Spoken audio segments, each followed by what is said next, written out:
For all the stuff we've said about James Harden over the years and his playoff performances and him choking and all that, we got to give him credit for today. Mm-hmm. There's a lot of performances we got to give him credit for, to be honest with you. But today, 28 points, 8 assists with Kawhi Leonard out. Clippers win in a blowout against a team that probably may be favored against them. Who knows? Me personally, I said they would win. But credit to James Harden, first and foremost, man. He, like I said, he gets a lot of shit for his playoff performances. He definitely stepped up today. Now, granted, home teams so far in game ones have gone 8-0. Watching that Clipper game, that fucking arena was rocking, which is interesting because the Clippers, for most of our lives, were not a team anybody paid much attention to up until the Blake Griffin, Chris Paul thing. You started to see them start to gain fans. But before that, it was kind of nothing there. It was all Lakers. So now to see this game and see that arena the way it was is incredible enough. But it all goes back to James Harden for me. No, yeah, he really a battle of controlling pace of game, right? Mhm. And they won that battle today, specifically, thanks to him. Not just the 28-8, Kenny, but one turnover. Yeah. Something that, has, typically high usage guys get a lot of turnovers. James Harden is no exception to that. But just one TO against the Dallas defense that is very well coached. They led the entire game. Dallas never held the lead in this game. And it was just super interesting watching Harden trying to pick out who he was trying to isolate against. Mhm. The threes were falling early, was able to get to the free throw line 6 times. Obviously, we know who he is from the free throw line. Mhm. But I want to say the biggest surprise to me this game was the center battle Mhm. and how one-sided it was. Oh, yeah. But not in the way I would have thought. I would have thought Gafford and Lively would have been able to hold up against Zubac, but man, just it felt like they were undersized against Zubac and Mhm. really had no answer for him. Like they couldn't contain the drive and grab the offensive rebound. Zubac had 4 boards and he had 20 and 15, but just plus 15 for the game. Literally, that was like, I was like, oh my goodness. As soon as he's in the game, like he would single-handedly shut down their runs along with James Harden. Mhm. James Harden gave them the lead, him and Zubac did. And then in the second half, Zubac, Harden, and Paul George definitely helped put that away. But that's what we talk about when it comes to playoffs. And we've been saying it all year. It's not necessarily the stars that'll get you these wins. It's the role players at times. And 20 and 15 from Zubac, it sounds kind of crazy to be honest with you, but he's capable of that. Different guys have different roles, and you're not going to look for him. I think that was his playoff career high, 20 points. But that's what it takes to win playoff games and playoff series. And so the Mavs are going to have to figure that out. Luka also, him and Kyrie ended up turning it around in the second half, but they weren't characteristically themselves for most of the game. And then they ended up falling into that hole, and the crowd got involved. And obviously, Zubac was doing what he was doing. And then Paul George, I have to also give credit, but going back to James Harden, it just felt like watching Houston Rockets James Harden. And that's exactly what the Clippers are going to need if Kawhi's going to be out. Now, Kawhi's not going to be out long from what they said, but I feel like once Kawhi comes back, it's going to be a little tough for the Mavs if they don't figure some stuff out, obviously.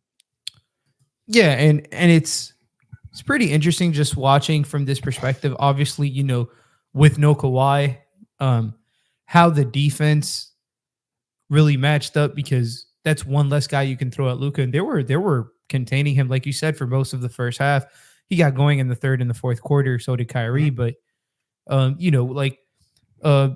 watching the Mavs try to scheme and try to get looks while it was like a chess match from both coaches. Like Lou and Kid, like this is like basketball chess for real. Like the whole game, because there were so many little adjustments thrown in, whether, Dallas started throwing 2 on the ball and etc. But it's containing them without Kawhi was special.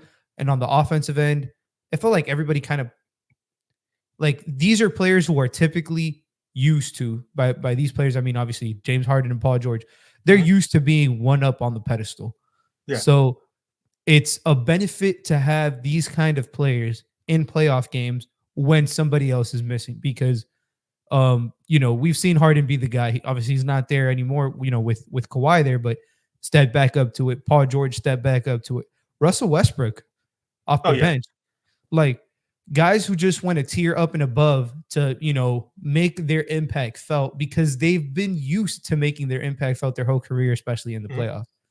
Something that I did not think that I'll just say like I kind of overlooked. Mhm. And Westbrook definitely deserves a lot of credit as well. Just really embracing being a role player, but not just that, really just the execution, Mhm. being able to run those inverted pick and rolls with James Harden, or whether it's not necessarily inverted if it's James Harden, but run those pick and rolls with James Harden and with Paul George, and to be a lob threat on those backdoor cuts and from the dunker spot. That was one of the plays actually where the building erupted, and I was like, "What the hell's going on here?" Yeah. So credit to him, man. And the offensive rebounds you talk about with Zubac, Westbrook also, that's never going away. That hustle, it's been interesting overall to see Russell Westbrook transition from this superstar player in MVP to now being able to use those same skills, right, with the Mhm. playmaking off the bench, with the athleticism, and mainly the rebounds, because the rebounds, his whole career was kind of like he was looked at as quote unquote stat padding. Yeah. But if you watch the game, you saw he was really fighting for those and trying to win. But now to see it translate into something that's really turning into wins and something Mhm. that his team really needs, and now it's not there's no distraction with the triple doubles and with the superstardom and the commercials and all that. So now you really get to see the value of it, and there's no real detractors for it. It's been pretty great for me to watch because I've always loved Westbrook's game, and so now to see that has been pretty a great experience for me, man. No, yeah, absolutely. He was every bit the energy that they needed off the bench. He gave them really most of their scoring punch off the bench. Most of the energy that they wanted off the bench was him. His defensive intensity is something that gets overlooked, especially in Mhm. these short spurts. Um, but a great win for the Clippers there. Terrence Mann, somebody who I know we haven't really talked about, but Yeah. man, like literally, man, no pun intended. Like so satisfying watching a player fulfill their role and try to star in it. Mhm. Overrated and underappreciated aspect of basketball by like people who just typically watch it.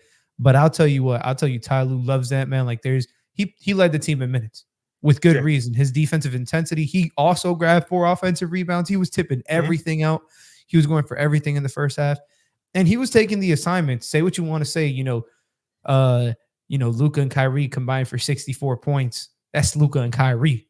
Yeah, and they had to work for it But still. they had to work for it. Exactly. So it wasn't like, uh, don't just look at the box score and be like, oh yeah, he got cooked on defense. Watch the game. It was, the tough shots, the making them drain the shot clock, take shots with 2 seconds, 1 second. They screw what he held his man to. They held them to 97 points. And this was one of the Yeah, better offenses in basketball during the regular season. So 100%. Now, how can the Mavs bounce back real quick? Because I feel like they kind of got nothing from the role players today. yeah. So I think that'll make a difference. But if the Clippers are feeling the way they felt today and playing the way they felt today, I may have to. Well, I have to get on a little more respect anyway, because I said the Mavs Mhm. would win it, and I didn't really consider a lot of stuff for the Clippers, to be honest with you. But what do the Mavs have to do to bounce back? You hit it right on the head, man. They need the role players to be better. We talked about obviously what Zubac, what Westbrook did. We can't talk about a single role player on the Mavs who played well today, Right. in my opinion. They got 33 points from everybody not named Luca and Kyrie. Zubac and Russell Westbrook had 33 points. Yeah, Just two man. other guys. Like that flips the whole game around. They Mhm. need Derek Lively to be better. They need Daniel Gafford to be better. There's no other way to put it. Maxi Kleber, I thought he played a good game, even though he shot kind of bad. But Mhm. defensively, like, it's a different look. They're not always in drop when he's out there. So and I think that's what you want to execute against the Clippers. I don't think you want to give Paul George and James Harden, space off of pick and rolls. I don't think that's a winning formula against them. So I do think the switch heaviness that Kleber provides is something that is worth monitoring with him at the 5, especially if he can knock down shots and play Zubac off the floor. And then I really think you're playing to Dallas' strengths, but they need better shooting. They need realistically just everybody to be just a tad bit better. They shot 10 for 33 today. I'm not blaming it all on 3-point shooting, but 7 of those 10 3-pointers were just Luka and Kyrie. They need to be better on their catch and shoot looks. Tim Hardaway needs to be more assertive in the minutes he's on the floor. Jeff Green didn't play bad to me either, but just they need a little bit more intensity. Wait, I'm sorry, not Jeff Green. Josh Green, sorry. A lot of names going through my head. But yeah, Josh Green was I thought he played well. He gave him some energy in the third quarter. He got to the line, got to stop. Little things to try to impact the game.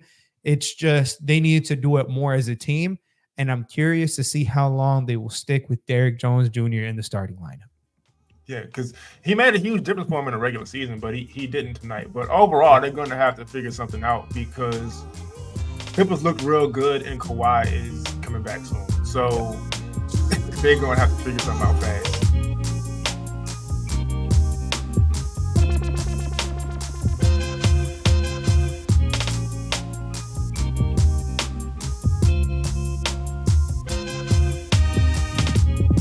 Ladies and gentlemen, welcome to another episode of Playoff Foul. I'm Kenny. Make sure you can subscribe, first of all. But we don't have Frankie today, which is he has stuff to do. That's fine. But we got Lou here. Lou, how you doing today? Doing pretty great, man.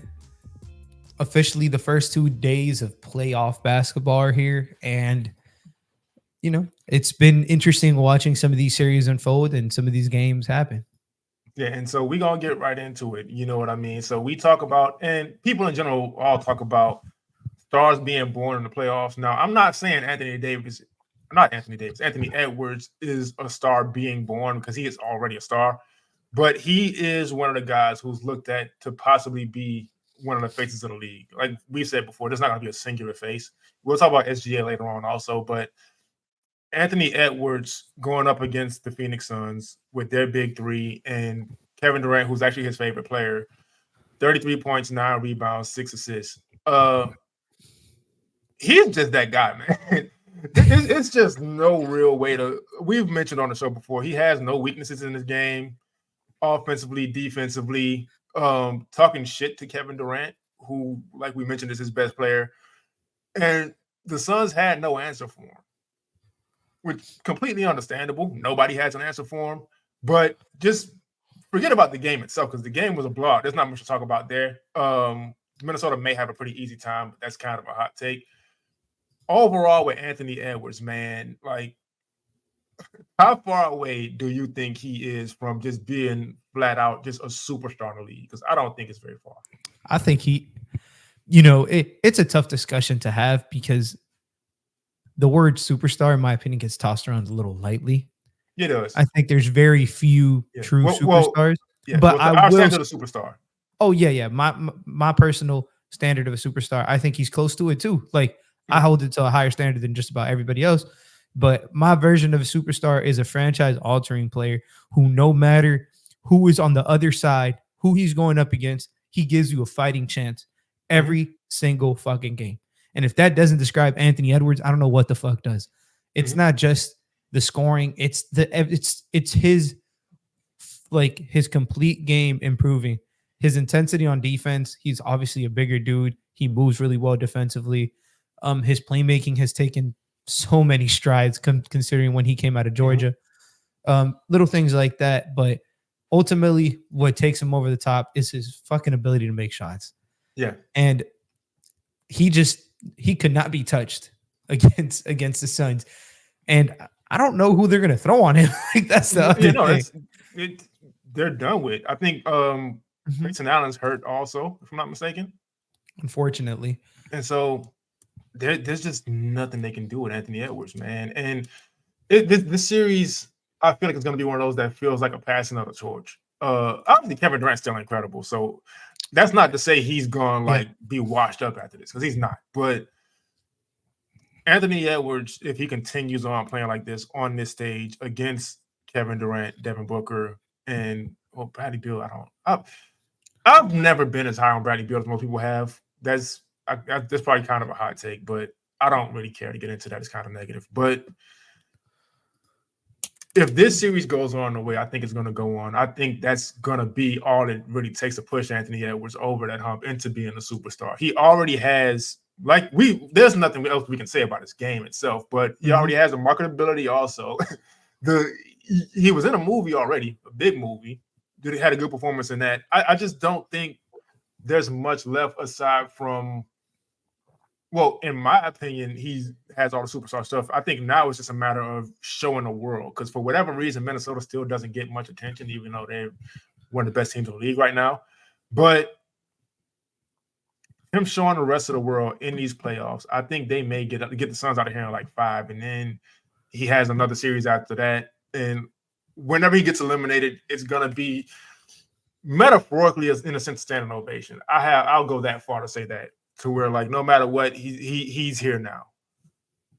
Yeah, and it's crazy. It's just one game. I understand why people feel that, because I'll be honest, I thought the Suns were going to win the series. I don't know if I feel the same. Yeah, man, they got the names. You know what I mean? They got the names. I just great players also, but yeah, man, Minnesota felt like they were. They just more of a team. They play more together. They had more contributions from like their ancillary piece. Not that Rudy Gobert is ancillary, but like the Nickeil Alexander-Walkers, Naz Reid played a good game. But my concern for this series was, is Gobert going to get played off the floor again? Not because I think he deserves to be played off the floor, but the Suns were going to attack him in the mid-range, and Minnesota had an answer for that. And Gobert said, that's fine. I don't need to get stats to be impactful in terms of defensive stats. My presence is good enough, and so is my rebounding, and just absolutely dominated from that standpoint, along with Anthony Edwards. Like, come on. Yeah. And yeah. No. Like I understand why you feel the way you feel. Like this, they might pack them up quick because I don't know. The Suns team might be missing a little bit of I hate using the word, but like a little bit of an edge to them. Yeah. I don't know how much fight they have, essentially, is what I'm trying to get at. Yeah. They showed no fight. Not an ounce of fight. And so the reason, because I don't want to just like throw a take out there and then not have, because I'm not the hot take guy, but the reason I feel like it's going to be a fairly easy series for the Timberwolves is because, yes, the Suns have these otherworldly scores, right? And I don't want to overuse the depth thing because that is a thing, but it's kind of like, whatever. But the Timberwolves just have so many bodies to throw at these guys, whether it's Anthony Edwards, whether it's Jaden McDaniels, whether it's Nickeil Alexander Walker. And then you have Rudy Gobert on the back line. And so it's and again, the three Suns players, Kevin Durant, Bradley Beal, Devin Booker, they are incredible players. They're also jump shot dependent. And no matter who you are, you kind of need to get into rhythm for that. And I didn't even mention Naz Reid either, but they have so many, the Wolves have so many defenders to make it tough to get into a rhythm for those guys. It's just I just don't see this being a good series for the Suns. Basically, I was looking for a better word. Suns, I just don't feel like they may get 2 games because KD, Booker, and Beal are so good, but like you said, Timberwolves are just a more complete team, but the important thing is they're more complete defensively. Yeah, they just, like you said, they have players who have been in these roles, and they're starting. They have a system basically, and it's work.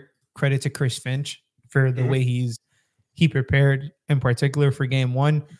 I'm not a fan of Frank Vogel, but it doesn't matter what I think. But it is what it is. They came prepared. And it wasn't like, what's crazy? I would have thought the edge of the series realistically would have gone to like being able to have a point guard and Mike Yeah. Conley being that guy. Mike Conley didn't play good. Right. Like it wasn't his best game. He got into foul trouble. He didn't shoot well from the field, and they blew him out by 25. Yeah, that's what I'm saying, man. But go ahead. No. Yeah, like exactly like you said. Like they blew him out by 25. Mike Conley didn't have a good game. I was expecting that to be a difference maker for a game or two, and it was like Mike Conley's probably one of his worst games of the season in terms of just like the foul trouble, the efficiency shooting, and it did not matter. It literally was irrelevant. I'm happy Towns is back, and he looked, got to the free throw line 8 times. So that's always a concern when a player is coming back, in particular from an injury like the one he had. But the aggressiveness was there. His ability to get to the line was also there. Yeah, man. So it's just gonna be tough for Phoenix, like I said. And that's what we've said about them all year. Like you still need all 3 of those guys to play well because you don't have much else. So I understand the big 3 and big 3 kind of gets overused at this point too. I don't know if that just goes back to me not being like that high on Bradley Beal. I'm not going to even get into that conversation. But point is, you just need more than that because now it kind of all falls on those guys' shoulders. And even with them being as great as they are, nobody's great every single game, and you kind of need them to be great every single game to really get by in the playoffs because they don't have a whole lot else on that roster, unfortunately. But I just don't see it happening for them. Yeah, especially with Grayson getting hurt, they don't have that quality of a shooter just laying around on the bench. And those 3 guys, like you said, they are jump shot dependent, but they also like to get to the midi. So being able to space and kick from doubles in the high post and stuff like that. We'll just see how much it impacts them. Minnesota feels and looks a lot. They looked like the better team. Yeah, and to be honest, they are. Yeah, they just are.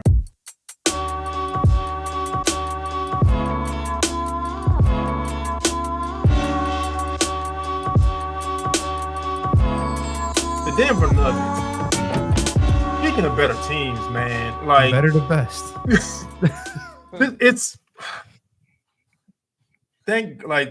And look, we're Miami Heat fans. We got our own problems right now, but I'm so happy I don't have to root for a team in the Western Conference because it's just like, what's the point?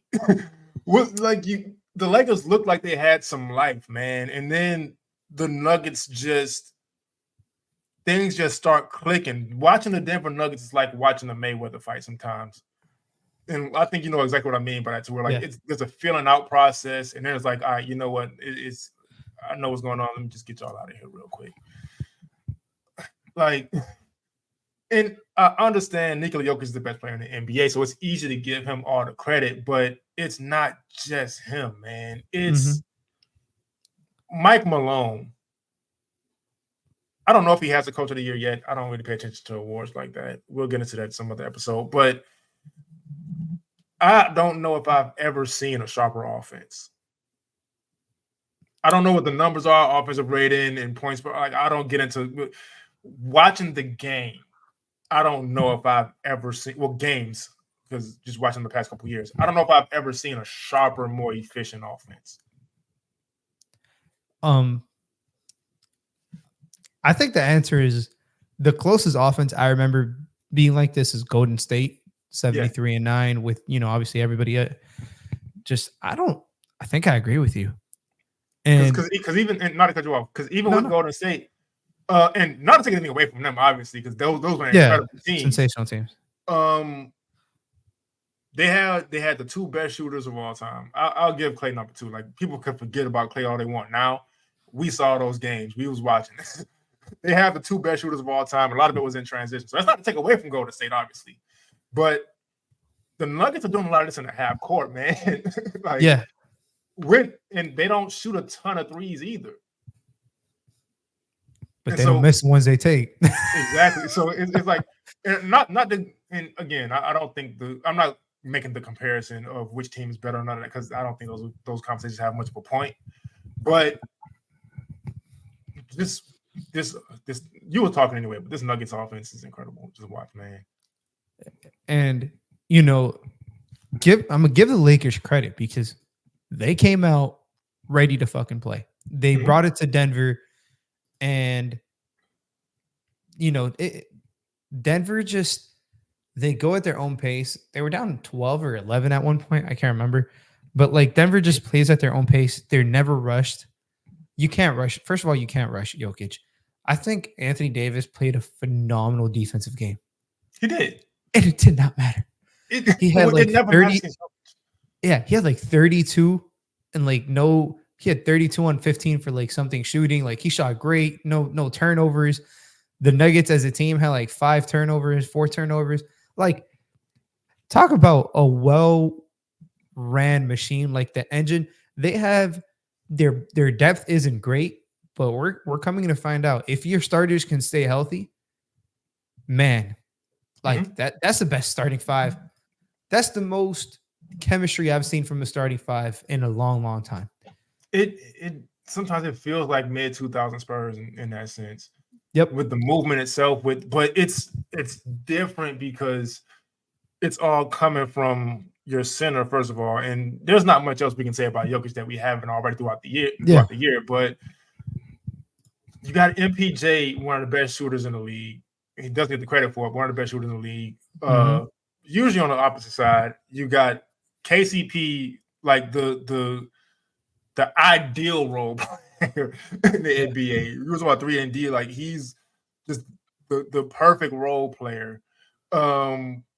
Jamal Murray didn't even stand out the way he usually does in playoff games. It didn't matter.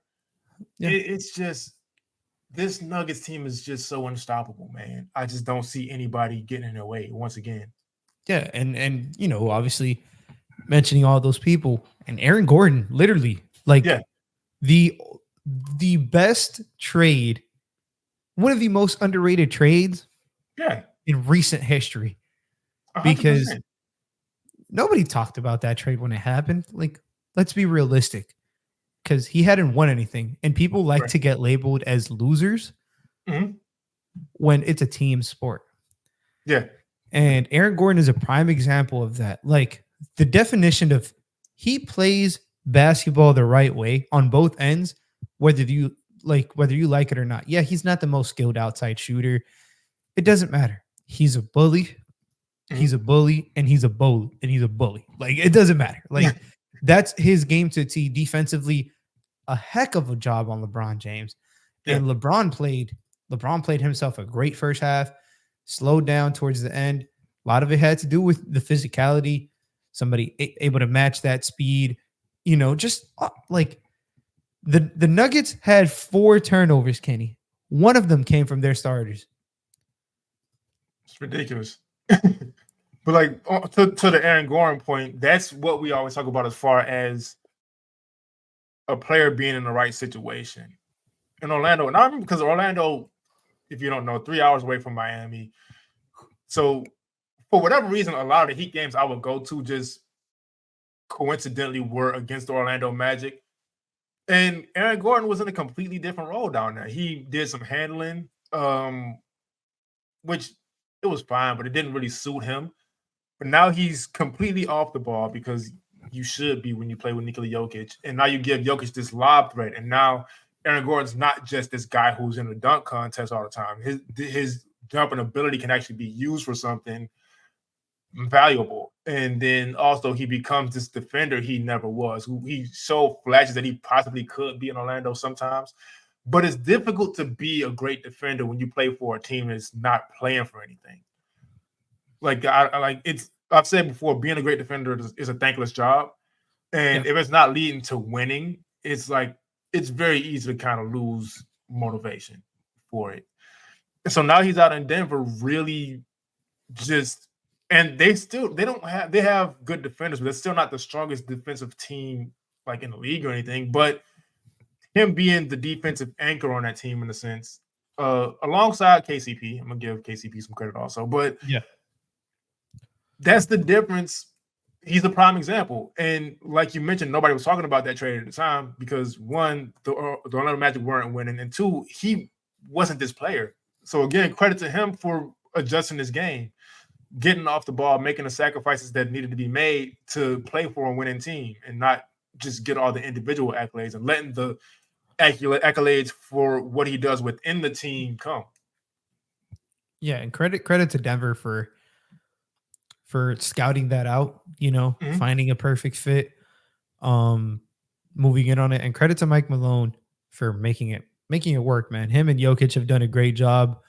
And they are a prime example of how you can make, because I don't want to say Gordon's a non-shooter, and obviously Jokic can't shoot. He operates mostly like in the sometimes high post to like the low post. Like, spacing can be had when two people are occupying the same space, as long as one of them is 7 feet and can pass the ball better than everybody else in the league, just about.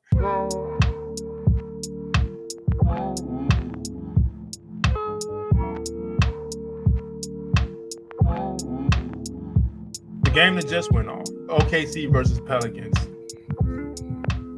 There was a part of me watching this game that was like, I didn't expect this to be the game that would just be this exciting. But then I remembered how crazy the Western Conference is, and it kind of should have been exactly the game. Another team, once again, that I should have gave more respect to. I looked at the Pelicans. I saw Zion was out, and I was like, they don't have much of a shot. They made easy work of the Kings in the play-in, and now they're here. And they competed. They competed in a way that I didn't expect them to be able to against OKC. Granted, OKC did pull away. But SGA kind of struggled in the first half. A lot of that was credit to Herb Jones, arguably the best defender in the league. But OKC was able to get SGA away from Herb Jones, and he kind of started to go off in the second half. Chet Holmgren, 5 blocks. I know we talk about people being high on Chet Holmgren. I don't know if anybody's higher on him than you are. And he showed why tonight. Yeah. CJ McCollum ended up with a good look at the end. He's getting a lot of slack for it. I think it was fine. But that may have been the Pelicans' best shot in the series. But who knows? Because I'm not going to disrespect this team again. But before we even get to SGA, I'm going to just let you just give your praise to Chet. Oh, man. He is somebody who is this young. And the start of this game was horrible for him. He started like the first quarter, like 1 for 6, 1 for 7. Couldn't buy a bucket.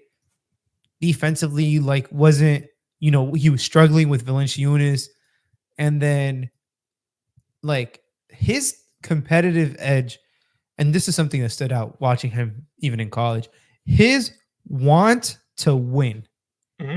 His want to beat the shit out of their opponent, like to win a game, is so, you don't teach that. Right. There's no way you go into an NBA locker room and they teach you how to be competitive. Like it doesn't happen, man. Nobody can instill that into you. And he is as competitive as they come. Battled, started 1 for 7, made the next 5 of his 7 shots, big shots, nailed a big free throw. Just doing all the little things, obviously protecting the paint against Brandon Ingram on that, in the fourth quarter with that block, ridiculous block, just impacting the game in so many ways. Not a perfect game by any stretch, but a damn good first playoff game for somebody this is their first real season in the NBA. Yeah.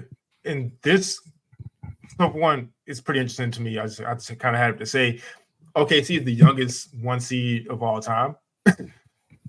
So crazy. That's a crazy stat. But to the point of Chet, this game was a prime example of what was a big conversation for him coming into the draft his draft, because it's technically his second year in the league, but he's a rookie because he didn't play in his first. But the conversation with him was, could he handle and overcome the physicality of the NBA? And Jonas Valanciunas had a very good game, right? Yeah. Being physical. But the thing to look at with players like Chet is, with his length and his skill, can he overcome the physicality? And he did. Again, like if you're just looking at the box score, it's not much that'll really stand out to you. But he's just the defense and the IQ, and we've mentioned this time and time again on this show. that's just not something that's normal for players that young. And so for him to be able to show it on the playoff stage was special, and to overcome the, I don't want to over exaggerate with how Jonas Valanciunas was kind of doing them in that game, but kind of pushing them around in a sense, and to have the composure and the confidence to fight through that and end up with the 5 blocks, which was paramount in this game, and to end up, I don't say leading them to the win, because there was a lot of other things from other players with OKC that ended up with the win, but playing that major of a part of it was pretty special to see. But I kind of want a little from you on the other guys, right? The Aaron Wigginses and Kenrich Williamses of the world, kind of making it difficult for the Pelicans in some sense defensively. Yeah. First of all, defensively, we got to start with Lou Dort. Oh, yeah. Just hounding BI, hounding whoever he was tasked with at the time. And first of all, there's no way that guy should have gone undrafted. But yeah, that's pretty crazy. That's crazy. I had him as like a top 25 grade. But anyways, just him, his physicality, his ability to use his physicality, and for the most part, he stays out of foul trouble. He's he impacts every single set because he makes you catch the ball one or two steps behind your desired location. And basketball is such a geometry game. Sometimes it's such a pinpoint game that if you're used to catching this spot and running this action at 26 feet from the basket, and now you're running it at 28, 29, there, your spacing's off. It sounds asinine, but you're absolutely right though. But that's literally how it is. It's those little things that bother, not to mention his offensive rebounding. Kenrich Williams, one of my favorite role players in the league. They played him at the 5, surprisingly. Not the biggest fan of those 5 minutes today, but a cool thing with OKC is they didn't have to just stay with J-Dub. I mean, with Kenrich Williams, they went to J-Dub later, the other Jalen Williams, and he provided them some good backup minutes at the 5. Yeah. And he was able to provide a little more physicality on Valanciunas, but I got to talk. I left the guy for last because he, the shot CJ McCollum got up was as good of a look as he could have gotten up, considering how that possession played out. The way that possession played out the way it did was because of some rookie named Cason Wallace. Man. And we saw it draft night, but I know you scouted him, so I want you to really go into detail on Cason Wallace. Man, he was one of the guys I had circled for like a prayer. If he lands to Miami, like I was like, yeah, this kid is defensively special. Offensively, I think the shot was real. He's shooting lights out, but even in college, he was a good shooter. I didn't think this great of a shooter this early on, but it's just, it's showing who he can be. He got trusted. He actually led their bench with minutes as a rookie. So talk about the youth leading the way, doing all the little things. He's a very cerebral player. There was a run in the third quarter where the Pelicans actually took the lead, and they ran a side pick and roll with him and Kenrich, and he was able to hit a bounce pass, pocket pass right to Kenrich Williams. They got him got him back the lead, stopped the bleeding. Shit you don't see from a kid this young. And you really see his game blossoming. I think it's great for his career and his trajectory that he's playing next to SGA early on. But there's nothing more exciting than watching like the youth. Like this is the product we will have for the next whoever knows how long. Yeah, and it's the most fascinating to watch because I don't know about you, Kenny. There was a point in that fourth quarter, shit was going down. It was going sideways for OKC. And I looked at SGA's face and I was like, he looks a little phased. I don't know. Is this the moment? Like, and what did SGA do? Came back down 2 straight possessions. He said bucket and bucket. Game's over.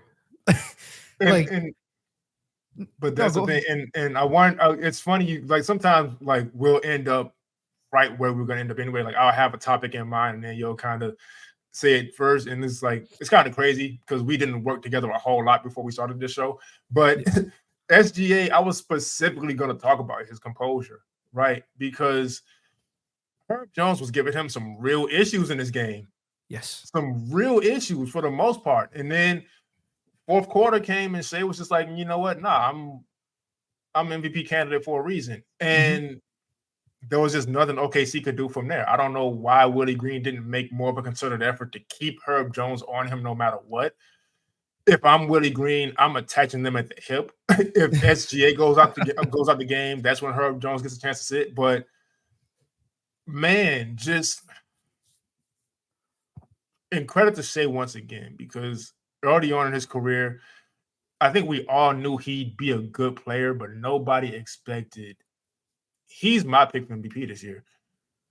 And it's just watching him tonight and watching him be able to keep his composure no matter how many runs the Pelicans went on, no matter how good of a job Herb Jones did on him. He had, I think, 11 points at halftime or through 3 or something like that. Yeah, 11 and a half. Yeah, 11 at halftime. And then like, I'm going to let you talk about SGA because I don't have much else to say. He plays at his own rhythm. He plays at his own rhythm.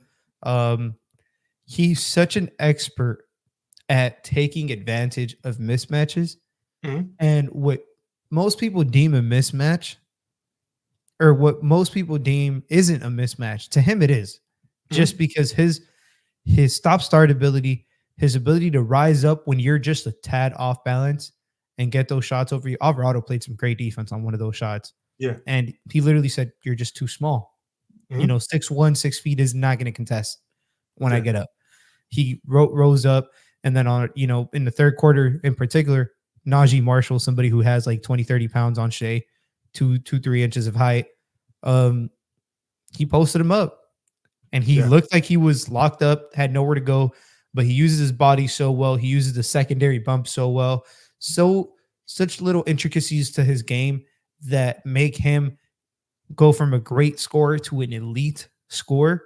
And again, like the Pelicans, they played this game exactly the way they wanted to. Yeah. It was a game in the mud. Without Zion, you have to win in the mud.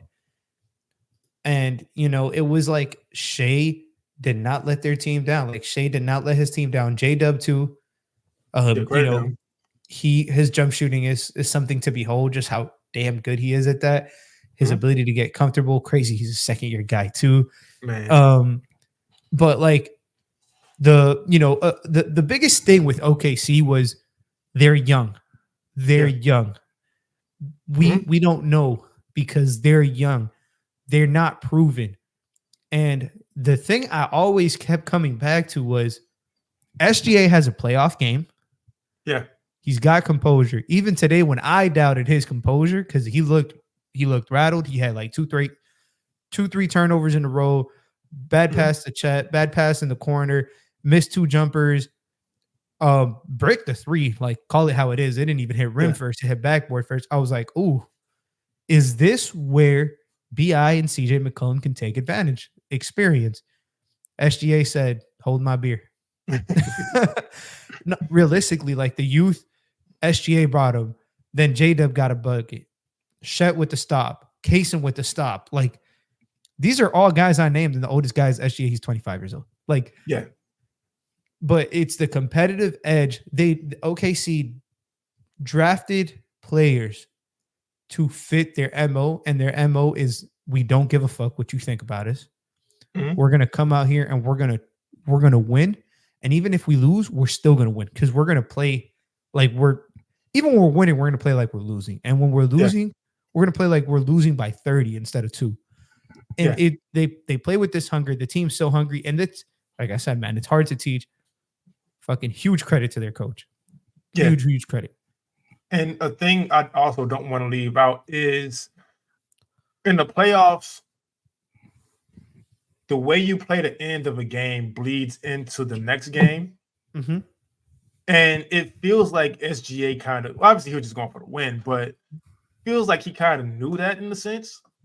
And I also don't want to leave out as far as his game. The main thing that makes him so difficult to guard is not necessarily obviously his driving ability is tough, but his ability to draw fouls and the fact he's one of the best free throw shooters in the league. That's a real like you can't like he has a slender build, but you can't get physical with him because of his ability to get to the line and capitalize at the line. So that just makes it so tough for you because you kind of have to not let him do his thing, but what you think your advantage would be, which is the strength, it ends up not being that because he's so smart with drawing fouls. But the way OKC ended this game and with that run, and like they have things to build on now, and you don't want to be the team going into the next playoff game trying to fix stuff.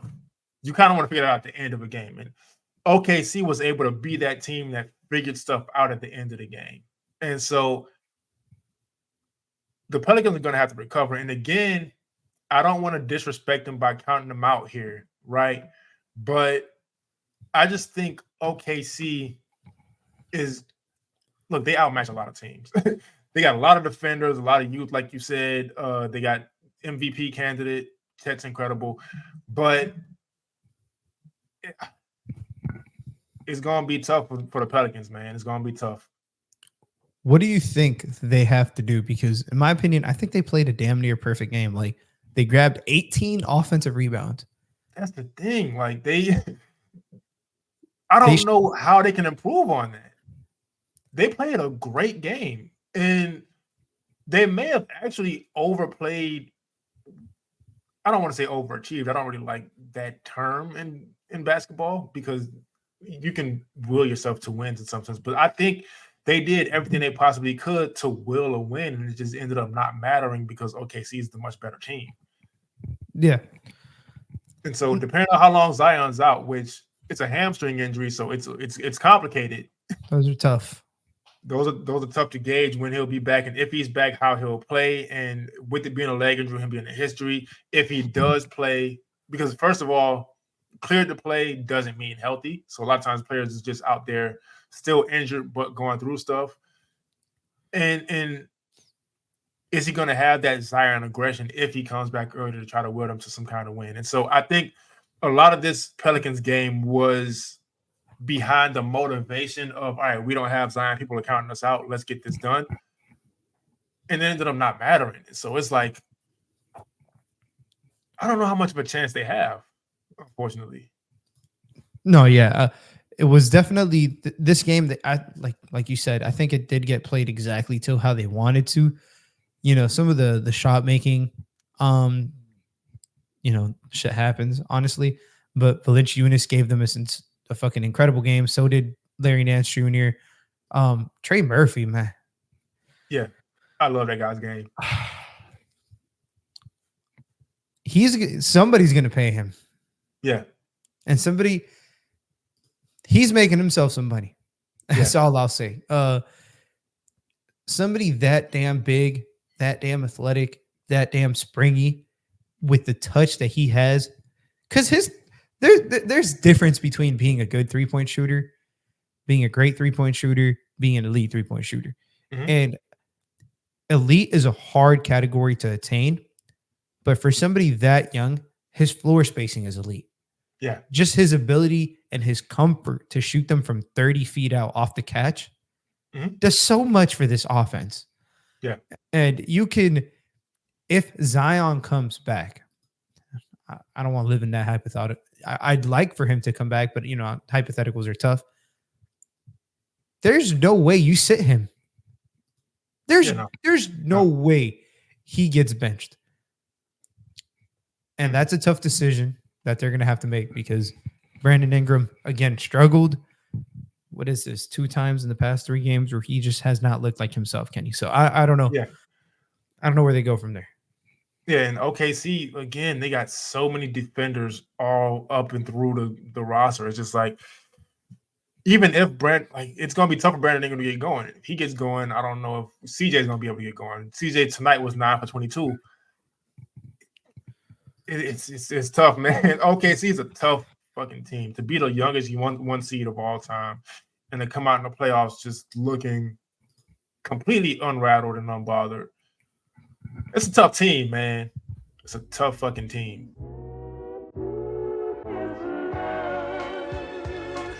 Thanks for tuning in to another episode of Playoff Foul. I'm Kenny. You can follow my social media, Kenny Spencer NBA, if you choose to. I don't care if you do. Just make sure you subscribe to this show wherever you get podcasts. Lou, where could they find you? It's going to be at Saucy Takes with the Z at the end. Follow me on Twitter specifically. I'm on the road to 500 followers. That's my next goal, man. Just something humble. Let's get Lou to 500 followers. Let's subscribe to the subscribe to the, you don't really have to follow social media either, to be honest with you. Just subscribe and listen and tune in. If you like the music rock, that's my brother Devin Spence. His Instagram is BlackGlowMusic. You can download his EPs also. And with that being said, we'll see y'all next time.